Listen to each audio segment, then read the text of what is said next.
જ્યારે ગ્રહોનો રાજા સૂર્ય ધનુરાશિ છોડીને મકર રાશિમાં પ્રવેશ કરે છે ત્યારે તેને મકર સંક્રાંતિ કહેવામાં આવે છે। આ દિવસે ખરમાસ પણ સમાપ્ત થાય છે। આ સાથે ખરમાસને કારણે એક મહિના માટે શુભ કાર્યો પરનો પ્રતિબંધ પણ હટી જાય છે। મકર સંક્રાંતિનો તહેવાર દેશભરમાં ધામધૂમથી ઉજવવામાં આવે છે। તેને ખીચડો તહેવાર પણ કહેવાય છે। આ વર્ષે મકર સંક્રાંતિ 15 જાન્યુઆરી 2024ના રોજ ઉજવવામાં આવી રહી છે। ખીચડી અથવા મકર સંક્રાંતિ એ સ્નાન અને દાન માટેનો શુભ સમય છે। જ્યારે સૂર્ય મકર રાશિમાં પ્રવેશ કરે છે ત્યારે મકર સંક્રાંતિ એટલે કે ખીચડાનો તહેવાર ઉજવવામાં આવે છે। વર્ષ 2024માં 15 જાન્યુઆરીએ સવારે 2:54 કલાકે સૂર્ય ધનુરાશિ છોડીને મકર રાશિમાં પ્રવેશ કરશે। તેથી મકર સંક્રાંતિનો તહેવાર 15 જાન્યુઆરી 2024ના રોજ ઉજવવામાં આવશે।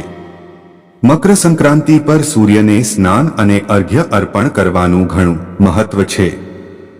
આ વર્ષે મકર સંક્રાંતિ પર સ્નાન અને દાન માટેનો શુભ સમય 15 જાન્યુઆરીએ સવારે 7:15 થી 5:46 સુધીનો રહેશે।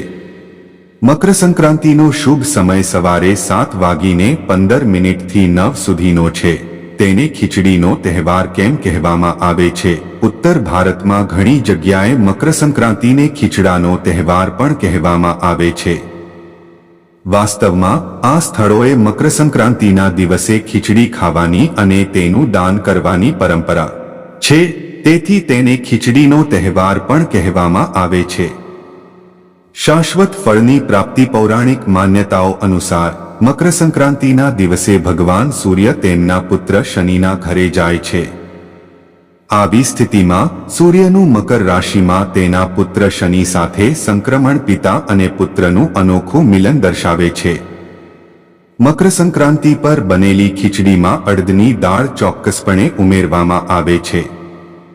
આ સિવાય આ ખીચડીમાં ચોખાનો સંબંધ ચંદ્ર સાથે, અડદની દાળનો સંબંધ શનિ સાથે, હળદરનો સંબંધ ગુરુ સાથે, ઘીનો સંબંધ સૂર્ય સાથે અને લીલા શાકભાજીનો સંબંધ બુધ સાથે છે। એવું માનવામાં આવે છે કે મકર સંક્રાંતિના દિવસે આ વસ્તુઓમાંથી બનેલી ખીચડી ખાવાથી શાશ્વત ફળ મળે છે।